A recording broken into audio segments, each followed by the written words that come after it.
My brother's controlling girlfriend made him leave our successful food truck business because her family wanted to copy our operations and remove the competition, but their scheme backfired. My brother Adrian, 28M, and I, 32M, have been running a food truck business together for the past 4 years. We started with one truck that we bought used for $15,000. Adrian put in $8,000 and I put in $7,000. The plan was simple: work together, split profits, and grow the business. Over the years, we've expanded to 3 food trucks. Each truck brings in about $3,000 profit per month after all expenses. We reinvest most of the money back into the business, but we each take home around $2,500 monthly from our share. It's not much, but it pays our bills and we love what we do. The trucks are registered under both our names as equal partners. We have a simple partnership agreement that we drew up ourselves when we started. Nothing fancy, just basic stuff about profit sharing and responsibilities. Adrian has been dating Patricia, 26F, for 2 years now. She works as a dental hygienist and makes decent money. I always thought she was nice enough, though we never really clicked. She's very focused on appearances and social media, which isn't my thing, but Adrian seems happy with her. Last month, Adrian proposed to Patricia during a weekend trip to the mountains. She said yes, and they immediately started planning a wedding for next spring. Patricia wants a big wedding with 200 guests, a fancy venue, the works. The estimated cost is around $45,000, which seems excessive to me, but it's their money. Here's where things get complicated. 3 weeks ago, Adrian came to me with what he called a business proposition. We were closing up the downtown truck after the lunch rush when he brought it up. He said Patricia had been talking to her friends about the wedding, and one of them mentioned that business partnerships can get messy if one partner gets divorced. This friend apparently went through a nasty divorce where her ex-husband tried to claim part of her family's restaurant business. Adrian explained that Patricia was worried about our food truck partnership. She didn't want there to be any confusion about what belonged to whom if something happened to their marriage down the line. He said Patricia suggested that we restructure the business before the wedding to make things cleaner. His proposal was that I buy out his share of the trucks for $25,000, or he would buy out mine for the same amount. He said this would eliminate any potential issues and make Patricia more comfortable about getting married. I was stunned. We had never discussed anything like this before. The trucks are worth way more than $50,000 total. Just the equipment and permits alone are worth at least $80,000, not counting the established customer base and location contracts we have. I told Adrian I needed time to think about it. He said that was fine, but they really wanted to get this sorted out before the wedding invitations went out. I spent the next week running numbers and thinking about the situation. The more I thought about it, the more frustrated I got. We built this business together from nothing. We work 6 days a week, often 12-hour days.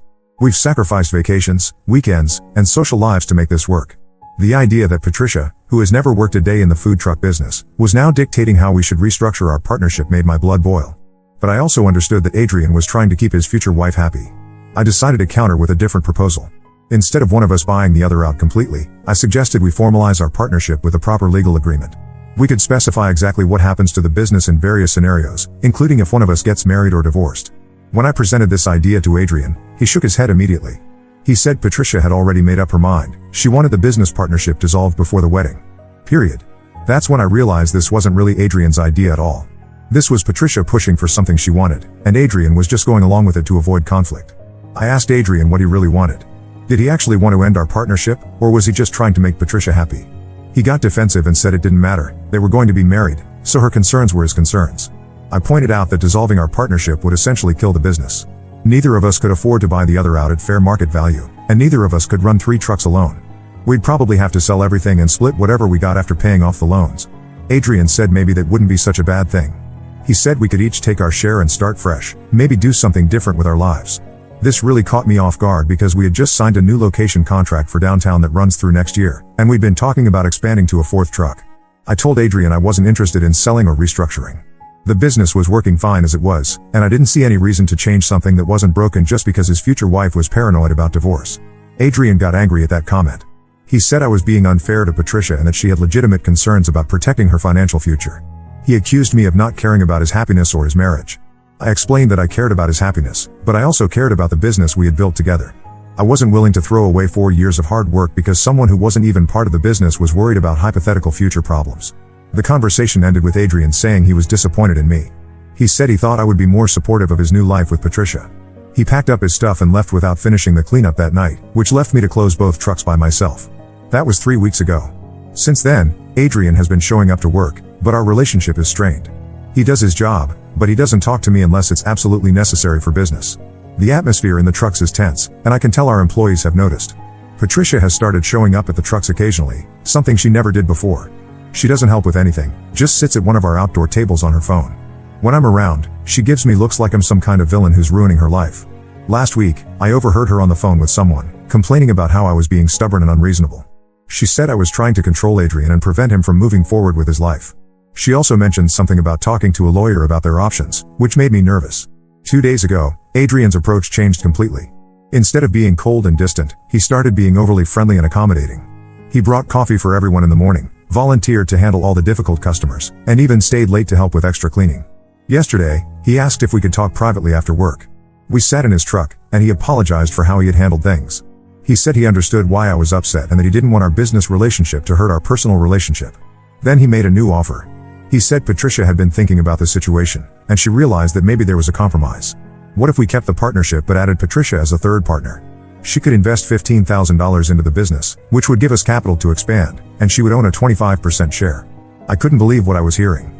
Now Patricia wanted to be part of the business that she previously wanted Adrian to get out of? The whole thing felt like a manipulation tactic. I asked Adrian if this was really what he wanted or if Patricia was still pulling the strings. He insisted it was a good solution that would make everyone happy. Patricia would feel more secure because she'd have a stake in the business, we'd have money to grow, and we could all work together. The idea of working closely with Patricia every day made my stomach turn. I had seen how she operated. She was controlling, demanding, and had no experience in food service. I pictured her trying to change our menu, our suppliers, our procedures, everything we had worked to perfect. I told Adrian I needed time to think about it, but honestly, I had already made up my mind. There was no way I was letting Patricia become a partner in our business. Adrian said he understood, but he hoped I would seriously consider it. He said it might be our last chance to find a solution that worked for everyone. As he was getting out of the truck, he mentioned that Patricia had already started looking at business loan applications, just in case I said yes. She was that confident that her plan would work. I went home that night and couldn't sleep. I kept thinking about how this all started, with Patricia being worried about divorce, and now she wanted to become a partner in the very business she was concerned about. The whole thing felt like a setup. I've been doing this work for 4 years. I wake up at 5 a.m. every day except Sunday. I've missed family gatherings, dates, and social events because the trucks needed me. I've burned my hands, cut my fingers, and dealt with drunk customers and food inspectors and broken equipment. This business isn't just my job, it's my life. And now someone who has never done this work, never made the sacrifices, never put in the time, wants to walk in and become a partner because she's marrying my brother. I don't think I'm being unreasonable. I think I'm protecting something I helped create. But my family thinks I'm being selfish and that I should just go along with whatever makes Adrian happy. I'm supposed to give Adrian an answer by this weekend. The wedding is still 6 months away, but Patricia apparently wants this resolved before they send out invitations. I'm leaning towards saying no to the partnership idea and telling Adrian that if he wants out of our current arrangement, we can discuss selling the whole business and splitting the proceeds. But I know that's not what he really wants, and it's definitely not what Patricia wants. Am I wrong for not wanting to let my future sister-in-law become a partner in the business I helped build? Update 1: I gave Adrian my answer that weekend, and things have gone completely sideways since then. I told him no to Patricia becoming a partner, but I offered another compromise. I suggested we could hire a lawyer to draw up a proper partnership agreement that would protect both of us and address Patricia's concerns about what happens if either of us gets married or divorced. I was even willing to pay for the legal fees myself. Adrian didn't take it well. He said I was being stubborn and that Patricia felt like I didn't trust her or want her to be part of the family business. He accused me of trying to keep him under my control and prevent him from building a life with his future wife. I tried to explain that it wasn't about trust or control, it was about experience and investment. Patricia had never worked in food service, had never managed a business, and was asking to become a partner based solely on her relationship with Adrian. But he wasn't hearing any of it. The conversation ended with Adrian saying he was done trying to find compromises. He said if I wouldn't work with them, they would find another way to handle the situation. I didn't know what that meant until the following Monday morning. I showed up at our main truck location at 5:30 a.m. like always, but Adrian wasn't there. I texted him, and he replied that he was sick and wouldn't be coming in. Tuesday, same thing. Wednesday, he said he had a family emergency. By Thursday, I was running all 3 trucks essentially by myself, with help from our part-time employees. It was exhausting, and the quality of service was suffering. Friday morning, I called Adrian directly. He answered but sounded different, formal and distant. He told me he had been thinking about our situation and had decided to take some time off from the business to figure out what he wanted to do. I asked him how long he planned to be away, and he said he didn't know. Maybe a few weeks, maybe longer. He said I shouldn't count on him being back anytime soon. That's when I realized this was Patricia's next strategy. If she couldn't become a partner, she was going to pressure Adrian to abandon the business entirely, leaving me scrambling to keep things running. I spent that weekend trying to figure out how to manage 3 trucks without Adrian. Our employees are good, but they're part-time workers, mostly college students. None of them can handle the level of responsibility that Adrian and I usually share. Monday morning, I made the difficult decision to temporarily close 2 of the trucks and focus on keeping our most profitable location running. It killed me to do it because we had contracts and regular customers counting on us, but I had no choice. That afternoon, I got a call from Patricia. She had never called me directly before, so I was surprised to see her name on my phone. She started by saying she was sorry things had gotten so complicated. She said she never meant for the business to suffer or for Adrian and me to have problems. She sounded sincere, so I thought maybe she was calling to help find a solution. Then she got to a real point. She said Adrian was miserable about the situation and was considering walking away from the food truck business entirely. She said it was causing him stress and affecting their relationship. She made a new proposal. What if she bought out Adrian's share of the business herself? She said she had been saving money for their wedding and could probably come up with $20,000. That way, Adrian would be free from the partnership, I would own the business outright, and everyone could move forward. I was speechless for a moment. 3 weeks ago, she wanted Adrian out of the business to protect herself from potential divorce complications.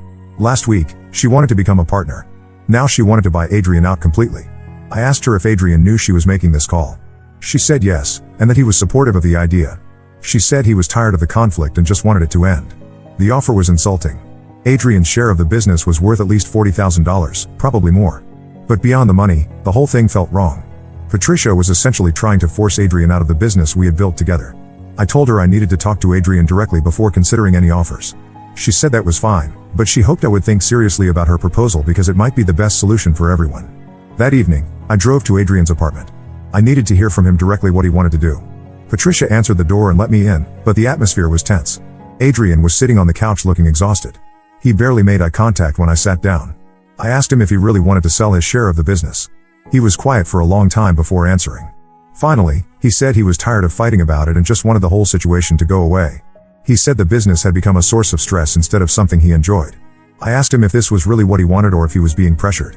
Patricia was in the kitchen, but I could tell she was listening to every word. Adrian said it was his decision. He said Patricia had helped him realize that maybe it was time for him to try something different. He mentioned that Patricia's brother-in-law was a contractor and might have worked for him. That's when I understood what was really happening. Patricia had been working on Adrian for weeks, convincing him that the food truck business was holding him back, that I was holding him back. She had systematically poisoned our partnership and was now offering to buy him out at a fraction of what his share was worth. I told Adrian that if he really wanted out, we needed to get the business properly valued and do this right. I wasn't going to let him sell his share for $20,000 when it was worth twice that much. Patricia came out of the kitchen at that point and said they couldn't afford to wait for a formal valuation. She said they needed to resolve this quickly because they had wedding expenses and other financial commitments. I realized then that this had always been about money. Patricia wanted Adrian out of the business, but she also wanted to profit from the buyout. She was trying to get his share cheap and probably planning to flip it somehow. I stood up and told Adrian that I wasn't going to be part of whatever game Patricia was playing. If he wanted to sell his share, we would do it properly with lawyers and accountants, or not at all. Adrian finally looked at me directly and said he was sorry it had come to this. He said he never wanted our business to hurt our personal relationship, but he had to think about his future with Patricia. I left that night knowing that my brother was making a mistake, but there was nothing I could do to stop it. Patricia had gotten exactly what she wanted. She had driven a wedge between Adrian and me, and now she was positioned to benefit financially from the destruction of our partnership. The next morning, I got a text from Adrian saying he was officially resigning from the partnership and would not be returning to work. He said his lawyer would be in touch about the buyout process. I had to laugh at the lawyer comment. 3 months ago, Adrian and I were splitting $60 lunches and complaining about the cost. Now suddenly he had a lawyer on retainer. I've been running one truck by myself for the past week. It's brutal work, but I'm managing. I hired 2 additional part-time employees to help with the basics, but it's not the same as having a committed partner. Several of our regular customers have asked where Adrian is. I've been telling them he's taking time off, but I think some of them suspect there's more to the story. The hardest part isn't the extra work, it's losing my brother. We used to talk every day, plan together, solve problems together. Now we communicate through lawyers and text messages. I keep thinking about all the mornings we spent setting up the trucks together, all the late nights we spent counting money and planning for the future. Patricia destroyed that in a matter of months, and Adrian let her do it. I'm not sure what happens next. I might have to sell the whole business if I can't find a way to manage multiple trucks alone. Or maybe I'll just stick with one truck and build something smaller but more manageable. Either way, I know now that family and business don't mix the way I thought they did. When someone else's priorities become more important than the work you've built together, partnerships fall apart fast. Adrian made his choice. Now I have to make mine. Update 2: the lawyer situation turned into a complete mess, and I found out some things about Patricia that I should have known months ago. Adrian's lawyer contacted me about the buyout, and right away something felt off. The lawyer was expensive, the kind you hire for major business deals, not for a simple partnership dissolution. I couldn't figure out how Adrian was affording someone like that. When we met to discuss the valuation, the lawyer presented an analysis that valued Adrian's share at exactly $20,000, the same amount Patricia had offered to pay. The analysis was clearly biased, using the lowest possible estimates for everything from equipment value to customer base worth.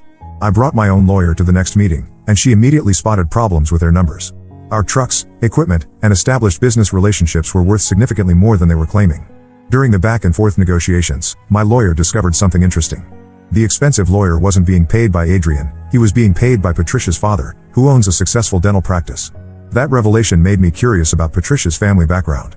I did some research and found out that her father doesn't just own one dental practice, he owns 4 locations across the state. Her family has serious money, which explained a lot about Patricia's attitude and expectations. But the real surprise came when my lawyer ran a deeper background check on the legal situation. It turns out Patricia's father had been researching food truck businesses in our area for months. He wasn't just helping pay for a lawyer, he was planning to get into the food service business himself. My lawyer found permit applications and business registration documents showing that Patricia's father had been working on launching his own food truck operation. The applications were filed 2 months ago, right around the time Patricia first suggested that Adrian get out of our partnership. When I confronted Adrian with this information, he claimed he didn't know anything about it. He said Patricia had never mentioned her father's business plans, and he seemed genuinely surprised. But then I showed him the applications, and he got quiet. One of the proposed truck locations was the exact same spot where we had been planning to expand our operation. Patricia's father had somehow gotten access to our business plans. That's when Adrian admitted that Patricia had been asking him detailed questions about our business for months. She wanted to know about our suppliers, our profit margins, our best locations, our customer patterns. He thought she was just being interested in his work, but now it was obvious she was gathering intelligence for her father. I realized that Patricia's whole campaign to break up our partnership wasn't about protecting herself from divorce complications, it was about eliminating competition for her father's new business venture. Adrian was devastated when he understood what had been happening. He said he felt stupid for not seeing it sooner, but Patricia had been very careful about how she presented everything. The engagement ring, the expensive wedding plans, the pressure to restructure our business, it was all part of a strategy to get Adrian away from the food truck business so her family could move into our market without competition. Adrian tried to back out of the buyout process, but it was complicated because he had already signed some preliminary agreements. His lawyer, who was really Patricia's father's lawyer, said he was committed to the process and couldn't just walk away. Meanwhile, I had been struggling to keep even one truck running properly. The physical and financial strain of doing everything alone was becoming impossible. I was working 14-hour days and barely breaking even. I had to make a decision about whether to fight the legal battle to keep Adrian as a partner, or just let the whole thing collapse and start over somewhere else. That's when I got an unexpected call from Tom, 45M, who owns the coffee shop next to our main truck location. He had been watching the situation unfold and had a proposition. Tom said he had been thinking about expanding his business into lunch service but didn't want to deal with the complications of running a food truck. He offered to buy out both Adrian's share and mine, keeping me on as the manager and head chef. The offer was fair, probably better than what I could get if I tried to sell the business independently. Tom knew the local market, had established relationships with suppliers, and most importantly, he wasn't trying to manipulate or control the situation. I talked it over with Adrian, and he was relieved to have an exit strategy that didn't involve Patricia's father's lawyer. We both agreed to sell to Tom, with the understanding that I would continue running the day-to-day operations. The sale went through last week. Adrian got his buyout money, which he immediately used to break his engagement to Patricia. Apparently, once he understood what her family had been planning, he couldn't trust her anymore. Patricia didn't take the breakup well. She showed up at the truck location twice last week, screaming at me about ruining her relationship and her father's business plans. The second time, I had to call the police to get her to leave. Her father's food truck business is still moving forward, but without the inside information about our operations, they're having trouble finding good locations and suppliers. I heard through the restaurant community that their first truck failed inspection twice and still hasn't opened. Adrian has been helping me transition the business to Tom's ownership. It's awkward sometimes, but we're slowly rebuilding our relationship. He apologized for letting Patricia manipulate him and for not seeing what was really happening. I'm actually happier with the new arrangement than I expected. Tom handles all the business side, permits, taxes, supplier relationships, while I focus on the food and customer service. I get a steady salary plus a percentage of profits, and I don't have to worry about the financial stress of ownership. Adrian is looking for work in construction, which is what he did before we started the food truck business. He says he's done with anything involving food service, at least for now. The hardest part of this whole situation was learning that someone I thought was just difficult was actually running a sophisticated scheme to destroy our business. Patricia spent months playing a role, pretending to be concerned about marriage and financial security, when she was really gathering information for her father's competing business. I keep wondering how long they had been planning this, and whether Adrian was always meant to be a casualty of their scheme, or if Patricia genuinely cared about him at some point. Either way, I'm glad it's over. The business is stable, Adrian is free from Patricia's manipulation, and I can focus on what I actually enjoy, making food and serving customers. Patricia's father's food truck venture is still struggling, which gives me some satisfaction. Turns out that having inside information isn't enough if you don't understand the actual work involved in running a successful food service operation. Update 3: The situation reached a conclusion I never expected, and it involved the police and lawyers in ways I couldn't have imagined. 3 weeks after my last update, Patricia's father's food truck business finally opened. They had worked out their permit issues and found a location about 6 blocks from where Tom and I operate our truck. At first, I was curious to see how they would do. I drove by their location a few times and noticed they were struggling with basic operations, long wait times, confused staff, limited menu options. Their truck looked expensive, but the execution was amateur. I figured they would either improve with time or fail naturally through poor business practices. I was focused on my own work and trying to rebuild my relationship with Adrian, so I didn't pay much attention to their operation. Then customers started telling me strange stories.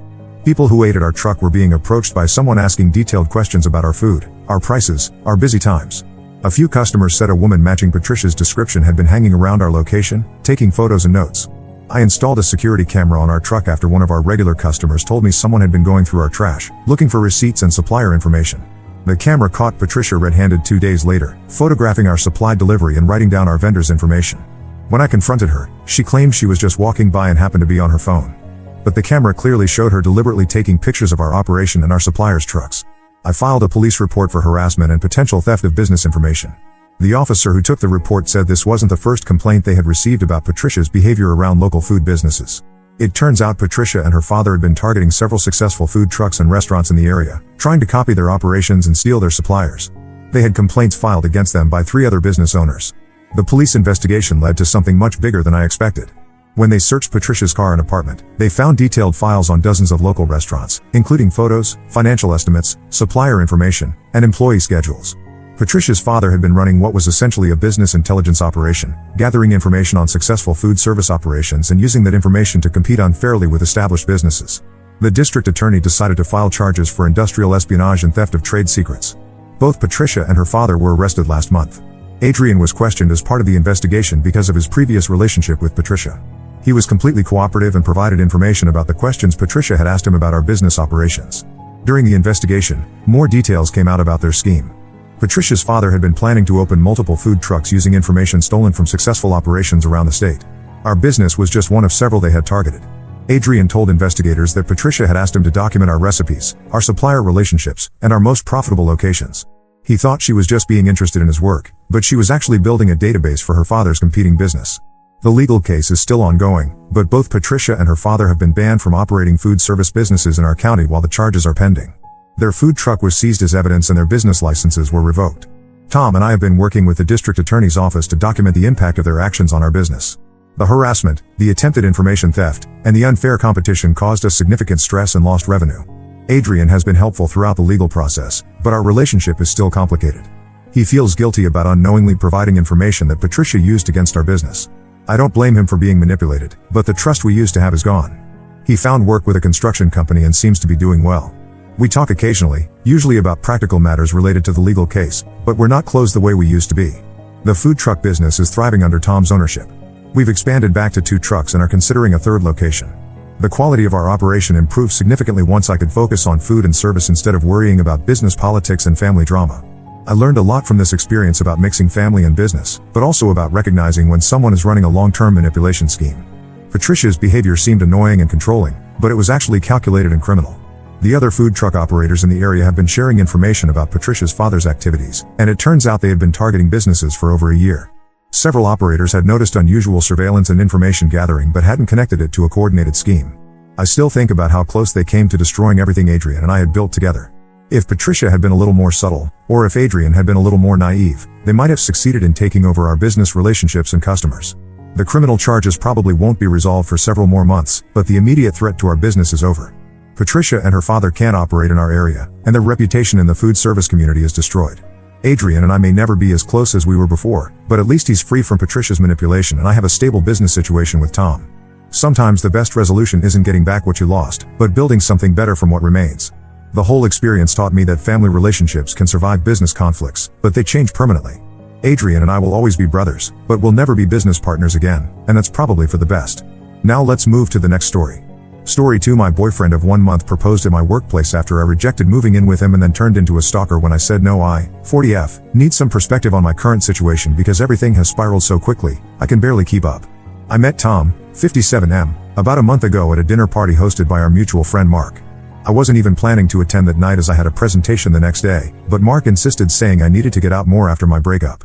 I had ended a 5-year relationship with my ex about 6 months ago and honestly wasn't looking to date anyone.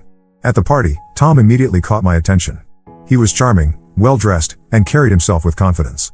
Despite the 17-year age gap, he had this youthful energy that drew people to him. We ended up talking for hours about everything from travel to business. He told me he owned a successful company that operated in multiple states and had just bought a beautiful house in the suburbs. I work in corporate marketing in the city, and he seemed genuinely interested in my work, asking thoughtful questions about my career goals. By the end of the night, we had exchanged numbers. He texted me as soon as I got home, saying how glad he was to have met me. We planned our first date for that weekend. He took me to this expensive French restaurant downtown and insisted on ordering everything, including a $200 bottle of wine. When the check came, I offered to split it, but he almost seemed offended and said a real gentleman always pays. Looking back, this was probably the first red flag I missed. The next day, he sent a massive bouquet of roses to my office. My coworkers thought it was romantic, but it made me a bit uncomfortable since we'd only been on one date. Still, I agreed to a second date that same week. By the end of our first week of dating, Tom was already telling me he loved me. Not just casual I love yous, he went into this whole speech about how he'd never felt this way before and knew I was the one. I tried to laugh it off, saying it was too soon, but he got very serious and said, when you know, you know. After that, things started moving at warp speed. He wanted to see me every single day. If I had plans with friends, he would try to tag along or convince me to cancel. He started making future plans without consulting me first, booking weekend trips, making dinner reservations weeks in advance, even talking about which room in his house would be my home office when I moved in. When I expressed hesitation about any of these plans, he would get upset and accuse me of not being ready for a real relationship. I tried explaining that I wanted to take things slow because my last relationship ended badly. My ex and I had lived together for 3 years before I discovered he had been cheating with a coworker. Tom used this information against me, saying I was letting my past relationship issues prevent me from embracing true love. He said a real man would never hurt me like that and that I needed to let go and trust him completely. Despite my reservations, I found myself spending more and more time at his place. He lives about an hour outside the city in this gorgeous house, and he kept insisting I stay over. He cleared out half his closet and drawers for me, bought me duplicate toiletries, even got me my own coffee mug with my name on it. When I said it was too much too soon, he said I was being ungrateful and that he was just trying to make me feel at home. Last week really opened my eyes to how controlling he can be. I had to attend a major corporate event in Chicago, something I'd told him about weeks in advance. It was a huge opportunity for my career as I was presenting to potential clients worth millions to our company. As soon as I landed, the text started. He wanted constant updates about what I was doing, who I was with, when I would be free to talk. During a crucial presentation to clients, my phone kept buzzing. I had put it on silent but could see it lighting up constantly on the table. When I finally checked during a break, I had 37 messages from Tom. They started with I love you and I miss you, but quickly devolved into accusations about me ignoring him and probably flirting with other men at the conference. I stepped out to call him briefly, trying to explain how important these meetings were. He said if I really cared about him, I would make time to check in at least every hour. When I said that wasn't possible, he got sulky and said fine, he would just leave me alone for the rest of the week since I clearly didn't care about his feelings. Things got even worse when I returned home. I had plans to attend a concert with my best friend Sarah on Saturday night. These tickets were purchased months ago, and I'd told Tom about them when we first met. He said it was fine because his college friend was visiting that weekend anyway. We made tentative plans to meet up after the concert. Throughout the entire concert, he kept texting asking when we would be done. Sarah noticed I kept checking my phone and told me it seemed excessive. After the show, Sarah and I were starving and decided to grab some food at a nearby diner. I texted Tom our location and invited him to join, but he refused, saying they were at a bar 30 minutes away, which was apparently the original plan I had ruined. I explained we could meet them after eating, but he just got more upset. Around midnight, he started demanding I come to his place. Sarah and I had driven together in her car, and she lives near me in the city. It made no sense to drive an hour to his place that late when I had to be up early for work the next day. When I told him this, he completely lost it. He sent message after message calling me selfish, saying I was throwing away our relationship, and that if I really loved him I would make the effort to see him. When I stopped responding, he started calling repeatedly until I turned off my phone. The next morning, he showed up at my apartment unannounced with flowers and tears in his eyes.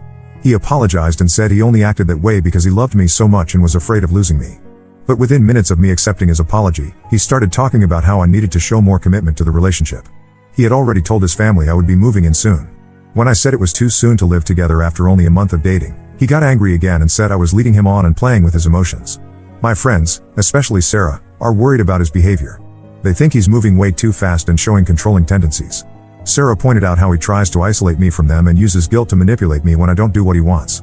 I want to have a serious conversation with him about boundaries and taking things slower, but every time I try, he turns it around on me and makes me feel guilty for not matching his level of commitment. I'm starting to feel trapped, and we've only been dating for a month. How do I handle this situation without setting off another explosion? Update 1. I want to thank everyone who commented on my original post. You all helped me see that Tom's behavior wasn't just moving too fast, it was dangerous. I took the advice many of you gave about meeting in a public place to discuss boundaries. I chose a busy coffee shop downtown during lunch hour, thinking the crowd would help keep things civil.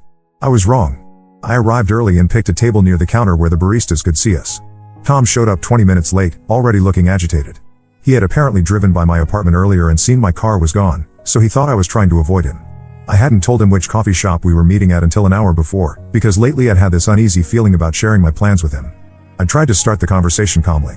I had even written down points I wanted to discuss, trying to be fair but firm. I explained that while I cared about him, his behavior was making me uncomfortable.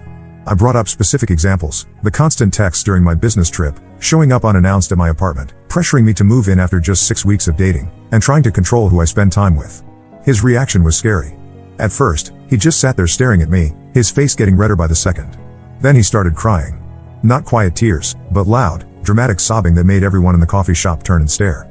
He kept saying I was breaking his heart and that he couldn't believe I was doing this to him. He said he had already told his entire family we were moving in together, that his mother was planning a welcome party for me, and that he'd even started renovating his home office to make it perfect for me. When I tried to explain that making these plans without consulting me was part of the problem, he suddenly switched from crying to anger. His whole demeanor changed. He accused me of seeing someone else, demanding to know who it was. Was it someone from work? Was it Mark who introduced us? He said my ex must have contacted me again. When I denied this, he called me a liar and said women my age should be grateful that a successful man like him wanted to take care of them. The situation escalated when I tried to leave. He grabbed my arm hard enough to leave marks and said we weren't done talking. A young barista noticed and came over to ask if everything was okay. I used this interruption to pull away from Tom and head for the door, but he followed me, still causing a scene. I thought that would be the end of it, but I was so wrong. That night, the messages started. Hundreds of them from different numbers since I'd blocked his main one. They ranged from lengthy apologies and declarations of love to angry accusations and threats. He said if I didn't unblock his number, he would keep coming to my apartment until I talked to him. He even emailed my work account multiple times. The next morning, I was at my desk trying to focus on work when my coworker Janet rushed in saying Tom was in the lobby. Before I could react, he had somehow made it past security and was walking toward my desk with a huge bouquet of roses. Then, to my horror, he got down on one knee right there in the middle of the office. He pulled out a ring box and started giving this speech about proving his love to me. My coworkers were recording it, probably thinking it was some romantic gesture. I was mortified and quickly pulled him aside to an empty conference room, telling him this was completely inappropriate. He said I had forced him to do this by ignoring his messages. When I firmly told him to leave, he refused, saying he would wait all day if he had to. He ended up sitting in the parking lot for hours. Janet and 2 other coworkers had to form a group to escort me to my car. When Tom saw us, he started screaming that I was turning everyone against him and that he wouldn't let me destroy what we had. Security finally removed him from the property, but the damage was done. The next day, my boss called me into her office. She was very understanding but concerned about workplace safety. She offered to help me get a restraining order and said they would update security protocols. I broke down crying in her office, finally telling her everything that had been happening. Our mutual friend Mark called me that evening with disturbing news.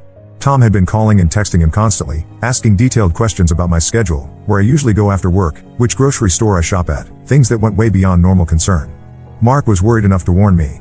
I've blocked Tom on everything, but he keeps finding ways to contact me.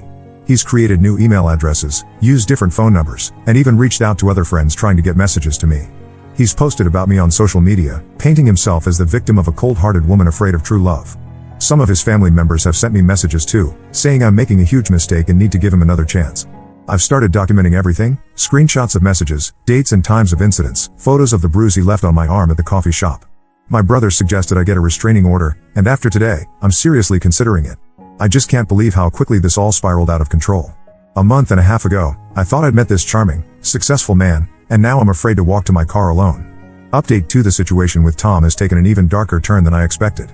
After blocking him and filing the initial police report, things seemed to quiet down for about a week. I started to feel somewhat normal again, though I was still being cautious. Then strange things began happening around my apartment. At first, it was small things I could almost convince myself I was imagining. My welcome mat would be slightly askew when I got home from work. The newspaper would be in a different spot than where it was delivered. One morning, I found my recycling bin had been moved from the left side of my steps to the right. I started taking photos of how I left things before leaving for work, just to prove to myself I wasn't being paranoid. Then last Monday, I found a bouquet of red roses on my car, the exact same kind Tom had brought to my office during his proposal stunt. There was no note, but I knew they were from him. That same evening, I noticed a car similar to his parked down the street. When I took my dog out for his last walk, the car was gone, but I had this horrible feeling of being watched. I couldn't sleep that night and ended up ordering a security camera system on Amazon with overnight delivery. My brother came over the next day to help me install them, one facing my parking spot and another at my front door. I wish I hadn't looked at the footage after the first night. The cameras caught Tom coming to my apartment almost every night between 2 a.m. and 4 a.m. He would just stand there in the shadows, sometimes for hours, staring up at my windows. In one video, he actually pressed his face against my living room window and tried to look through a gap in the curtains. The most chilling part was realizing this had probably been going on for weeks before I installed the cameras. I took the footage to the police station immediately. While filing for the restraining order, the officer revealed something that made my blood run cold. This wasn't Tom's first rodeo. He had 2 previous restraining orders against him in different states, one from 2018 and another from 2020, both from ex-girlfriends. The officer said they would expedite my request given his history. The revelations didn't stop there. Mark did some digging and discovered Tom had been lying about pretty much everything. He wasn't a business owner at all. He worked as a regular sales representative for a company, not even in a management position. The house he claimed to own was actually rented. When Mark confronted him about these lies, Tom said he only pretended to be more successful because he thought that's what women my age expected. But the biggest shock came when Mark uncovered that Tom was still legally married. His wife lived in Florida, and they had been separated for 3 years but never actually divorced. Mark found this out through a mutual friend in Tom's college alumni group. Apparently, Tom had told some people at the dinner party where we met that he was divorced, and others that he had never been married. He had carefully managed to tell different lies to different people so no one caught on. When confronted with this information via email, since he was blocked everywhere else, Tom completely unraveled. He created dozens of new email addresses to contact me. Some messages were thousands of words long, weaving elaborate explanations for his lies. He claimed his marriage had been over for years, that his wife was the one refusing to sign divorce papers, that he had only lied about his job because he was embarrassed, and that none of this changed how real his feelings for me were. Then the messages turned darker. He started threatening to come to my workplace again, saying if I wouldn't talk to him voluntarily, he would make me listen.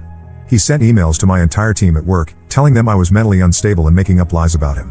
When this didn't get a response from me, he somehow found my parents on Facebook and sent them long messages about how I was making a huge mistake and they needed to help him save me from myself. The final straw was when he emailed me screenshots of conversations I'd had with friends on social media, private conversations from accounts he shouldn't have had access to. I still don't know how he got them, but it made me realize how obsessed he had become with monitoring my life. The restraining order is being processed, but my lawyer says it might take a few more days. In the meantime, I've moved in with my brother and his wife temporarily. I'm working remotely, and my company has been incredibly understanding about the situation. They've even offered to transfer me to our Seattle office if I want to make a fresh start. I feel like I'm living in a nightmare. How did I miss so many red flags? How did I not see that this charming, seemingly successful man was actually a lying, manipulative stalker? The police have warned me that people like Tom rarely stop on their own, and that his behavior is likely to escalate further when he realizes he's losing control. Update 3: I wanted to give a final update on my situation because the events of the past few weeks have brought some closure, though not in a way I ever expected. The restraining order was granted, and I moved to a new apartment in a secure building with 24-hour surveillance and key fob access only. My company has been amazing through all of this. They approved my request to work remotely most days and installed extra security measures at the office for the days I do come in. Unfortunately, Tom didn't respect the restraining order. The first violation happened 2 weeks after it was issued. He waited outside my new building for hours, trying to follow residents in when they entered. Security caught him and called the police, but he was only given a warning. The second time, he somehow got into the building by claiming to be a delivery person. He made it all the way to my floor before another resident reported a suspicious person. When the police arrived this time, they arrested him. While he was in custody serving his 30-day sentence for violating the restraining order, I received an unexpected email from a woman named Rebecca. She introduced herself as Tom's wife, not ex-wife as he had claimed. She had discovered my situation through one of Tom's family members and wanted to warn me about his pattern of behavior. According to Rebecca, I wasn't the first woman Tom had done this to. Their marriage fell apart 3 years ago when she discovered he had been dating multiple women in different cities, telling each one he was single or divorced. He would love bomb them intensely for a few weeks or months, push for serious commitment very quickly, and then become controlling and obsessive. When the women tried to leave, he would stalk them and try to destroy their lives. Rebecca had been trying to divorce him for 2 years, but he kept delaying the process by not signing papers or showing up to court dates. She had her own restraining order against him after he broke into her house one night. She sent me copies of police reports and court documents showing a clear pattern of escalating behavior over the years. The most disturbing part was learning about what happened to the last woman he dated before me. She had to move to another state and change her name after Tom kept showing up at her workplace and harassing her family. Rebecca warned me that Tom seems to get more dangerous with each relationship, and that his current jail time probably won't stop him for long. I took this information to my lawyer and the police. They're building a stronger case against him now, especially since this shows a clear pattern of escalating stalking behavior across multiple states. My lawyer thinks we might be able to get a longer-term protective order when he's released. I've moved again, this time taking my company's offer to transfer to their Seattle office. I didn't tell anyone except my immediate family where I was going. I changed my phone number, deleted all my social media accounts, and created new ones under a different name. My brother helped me sweep my devices for any tracking software Tom might have installed. The whole experience has left me with anxiety and trust issues I never had before. I jump at unexpected noises and constantly look over my shoulder. But I'm also stronger than I was 3 months ago. I've learned to trust my instincts when something feels off, no matter how charming someone might seem at first. I'm sharing this final update not just for closure, but as a warning to others.